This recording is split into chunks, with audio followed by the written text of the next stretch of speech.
Okay, I'm going to make a video to show how to install the water pump drive seal on an LT1 engine. This is one of the most common causes of oil leaks on the LT1.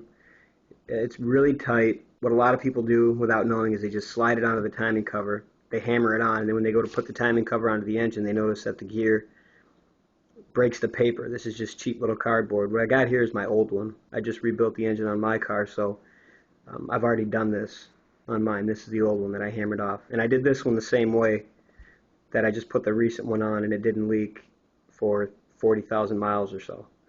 So what you need to do this is a 3/8 deep well socket. This is a 3/8 for a 3/8 drive also. And I have a 1/2-inch, 1/4-inch drive deep well socket. You can also use a 7/16 deep well socket for a 1/4-inch drive, but it has to be a 12-point because the 6-point socket, that's a 7/16, it won't slide over the gear on the engine. And just do this at your own risk, but it's worked for me, because typically what happens is when people go to do this, go to put this on, it's one of them last minute things and they just want to get it done. They don't want to order a tool, they don't want to have to buy the specialty tool from GM, which is really expensive, and it's not something that you can just go and pick up at the store.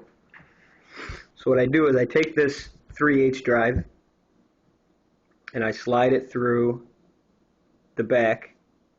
It's going to be a lot tighter on a new one. And what you do is you just carefully just turn it around just to loosen it up a little bit.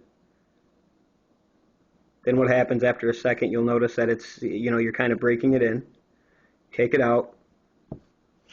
You take your 1/2-inch and you slide it in from the back like this. This will be a little bit tighter.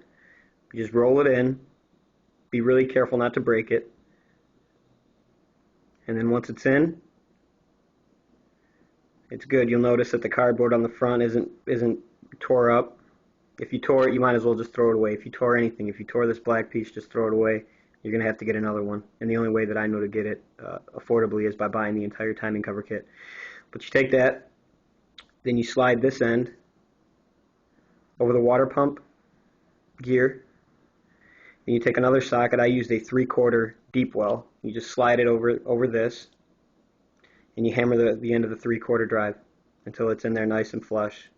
And oil it up a little bit on the edges before you put it in. That'll help it go in a little bit easier. And that's it. Shouldn't leak. Should be good. And you should have these tools just lying around at home so that in a pinch you can get this done without having to wait. I know I wouldn't want to have this holding me up, because you can't put a lot of things on the engine until this is on. So it's a quick fix.